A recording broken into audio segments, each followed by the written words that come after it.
പണ്ട് ഒരു കോഴി കൊണ്ട് ഒരു വീട്ടിൽ അല്ലെങ്കിൽ ഒരു സൽക്കാരം മൊത്തം കഴിഞ്ഞിരുന്നത് ഇന്ന് ഒരാൾക്ക് വേണം ഒരു കോഴി നിറച്ചതാണ് ഒരാൾ കൊണ്ടുവരുന്നത്. അപ്പം മുതലേ കുട്ടികളൊക്കെ തന്നെ വ്യായാമം വളരെ കുറവായിട്ടാണ് ഉള്ളത്. പണ്ടൊന്നും ഇപ്പോൾ രാത്രിയൊക്കെ എല്ലാവരും നേരത്തെ കിടക്കുന്ന നേരത്തെ നീക്കുന്ന ഒരു സംവിധാനം ബഹുഭൂരിപക്ഷം ആളുകൾ. അതേസമയം ഇന്നിപ്പോൾ നമ്മുടെ പല കാരണങ്ങൾ മൊബൈൽ കാരണം കൊണ്ടോ അല്ലെങ്കിൽ പല ജോലികൾ കാരണം കൊണ്ടോ വളരെയധികം വ്യത്യാസം വരികയാണ്. ചെറുപ്പക്കാരിൽ ഇപ്പോൾ ഈയിടെയായിട്ട് കൂടുതൽ നമ്മളുടെ പ്രഷർ, ഷുഗർ, കൊളസ്ട്രോൾ അങ്ങനത്തെ ഒക്കെ ഒരുപാട് ലൈഫ് സ്റ്റൈൽ ഡിസീസ് കൂടുതലായി കാണപ്പെടുന്നുണ്ട്.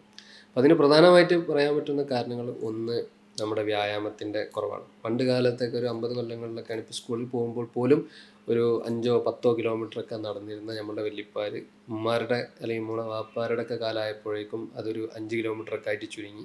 നമ്മുടെ കാലമായപ്പോഴത്തേന് അതൊരു 2 കിലോമീറ്ററായി. ഇപ്പം നമ്മുടെ കുട്ടികളുടെ കാലമൊക്കെ ആയപ്പോഴത്തേന് വളരെ ഒരു ബസ്സിൽ തന്നെ കയറി പോകുന്നതാണ്. രണ്ടാമത്തെ വിഷയം ഭക്ഷണത്തിൽ മുൻകാലങ്ങളിൽ ഇപ്പോൾ ഒരു 50 വർഷമൊക്കെ മുന്നേ എന്ന് പറഞ്ഞാൽ നമ്മുടെ നാട്ടിൽ പട്ടിണിയും പരിവട്ടമാണ്.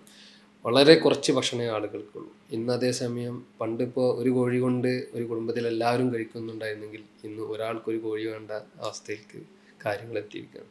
മൂന്നാമത്തെ വിഷയം എന്ന് പറഞ്ഞു കഴിഞ്ഞാൽ ഇന്ന് ഒരു കാര്യത്തിനും ചിട്ടല്ലാത്തൊരു സാഹചര്യത്തിലാണ് നമ്മൾ ജീവിതം മുന്നോട്ട് കൊണ്ടുവരുന്നത്. അതായത് നമ്മുടെ ഭക്ഷണം, വ്യായാമം, ചിട്ട, ജീവിതത്തിൽ ഉറക്കം, എഴുന്നേൽക്കൽ ഒക്കെ ആണെങ്കിൽ എല്ലാം ഒരു സിസ്റ്റമാറ്റിക് ആയിട്ട് ചെയ്യാൻ നോക്കിക്കഴിഞ്ഞാൽ ഏറെക്കുറെ നമുക്ക് എന്ത് ചെയ്യാൻ കഴിയും? ഇത് നിയന്ത്രിച്ച് മുന്നോട്ട് പോകാൻ കഴിയുന്നുണ്ടാവും.